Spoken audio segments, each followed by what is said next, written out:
Hey, I'm Evan, and this is my Assessment 1 game pitch, and my game is called Hoppy Trails.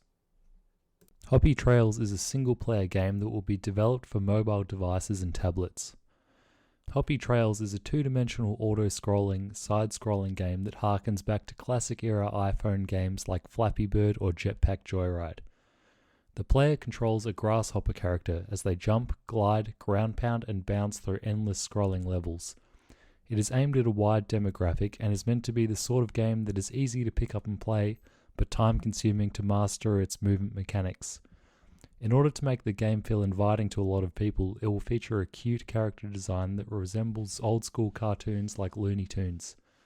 To keep players engaged, it will also feature an in-game currency that can be spent in the shop, as well as collectibles, different levels, and a score system.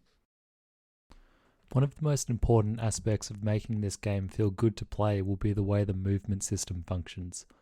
As the player only has one dimension of freedom, it is important to have a variety of moves so the game doesn't feel too restricted.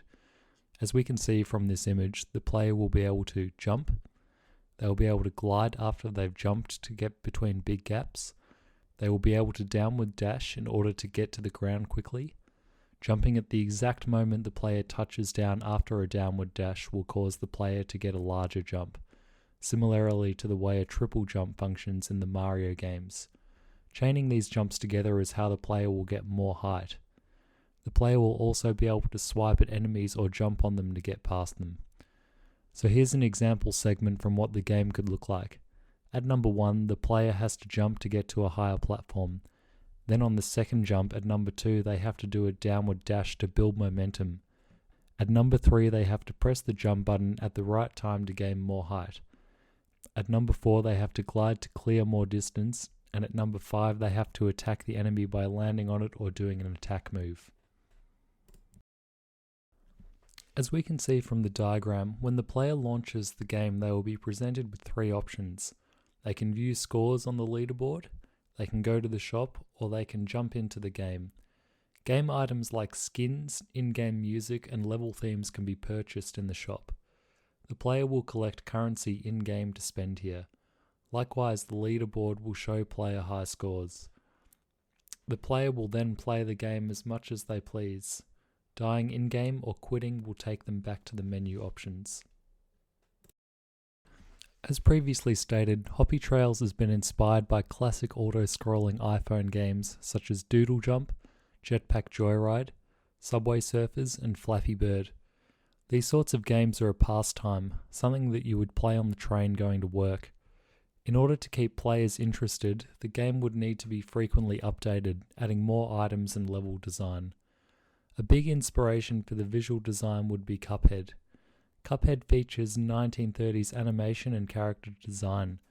However, Hoppy Trails probably won't lean into this aesthetic as heavily as Cuphead. 1930s animation has a very distinctive feel to it, in the sense that a lot of frames are repetitive. Hoppy Trails doesn't need to copy this style exactly. Having a cute cartoonish mascot and an inviting visual style is more important towards enticing a wide demographic to play the game. Creating the game will be done with agile software development methodology. Project management has been outlined on Hack and Plan, and I'll include a link that details the first couple of sprints for different milestones. We can have a brief look at what the plan entails now. So as we can see here, there are 3 milestones with a bunch of sprints. In the first sprint, it's just going to be about sort of getting the core stuff of the game in place, like brainstorming the character design and like what the music's going to sound like. And then the artists have to design some stuff, and the programmers have to implement, jumping and side scrolling, so just basic features. Then in the beta, it's going to be about adding more advanced features like the score system.